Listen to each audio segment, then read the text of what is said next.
khilaaf baa jiray golaha deegaanka ilaa hadda taagan oo soo kala dhex galay khilaafkaasi saameyn ku yeeshay wada shaqayntiina maadaama aad gudoomiye gobolka runta markaan kuu sheego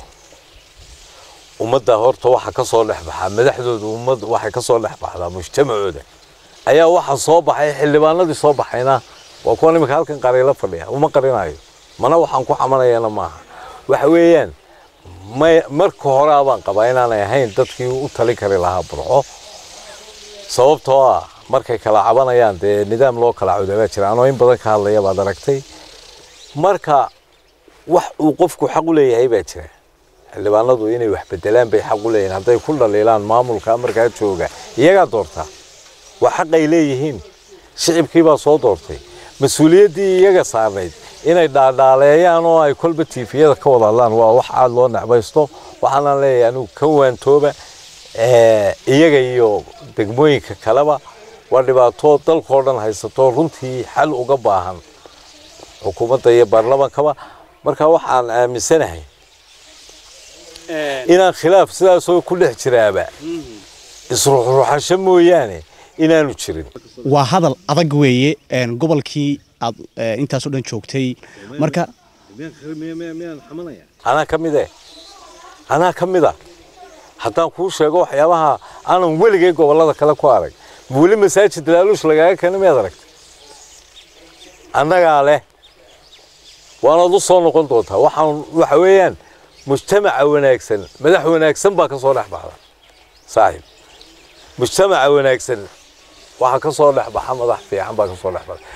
ana ii keenan baan ku yidhi masaajid laaluush lagaga keena oo masaajid geliyay lacagtii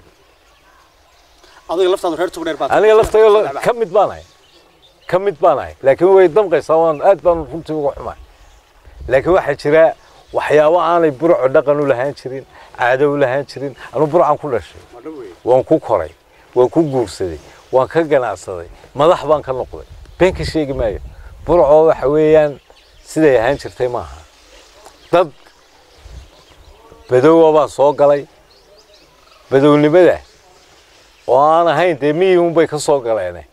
ay waxa la kharibo uu soo galeen aanay u soo galin wixii wanaagsanaa waxa hagaagsanaa qofku la imanaya ma jiro xafiiskaas inta fadhiyay nin walba wuxuu kala hadlayaa waxa boqolkiiba 99 kiisaska noo yimaada waa waxyaabahan burco aad uga dabqanaya kamid masaajid in laaluush la iiga keeno la yiraahdo lacagta masaajidka ka qaado marka sidee waa mujtamac waxa weeyaan runtii ma khayr buu jeedaa ninka masaajid laaluush ka bixinaya horta khayr ma u jeedaa marka masaajid waxa laga yaabaa kelmadayna yaa tareento maalin aan maanta ahayn inaad tareento tiraahdo run buu sheegay way khilaaf kasta laakiin waxa weeyaan mujtamaca wanaagsan madax wanaagsan baa ka soo dhaca ama madaxdii wanaagsaneyd ee jirtay wax qabadkeedii baa ka muuqda ma garanayo abaar baa nala kulantay cudurraa dhacay kullu aanu waxaan u haystaa inay yihiin cadaab ilaahay inay ahaayeen soomaad garan campaign adag baan halkan laga galay yaa intii talkay waan dadaalayna laakiin markay intii qaribnayd ka badan tahay wax badan ma sixi karaysid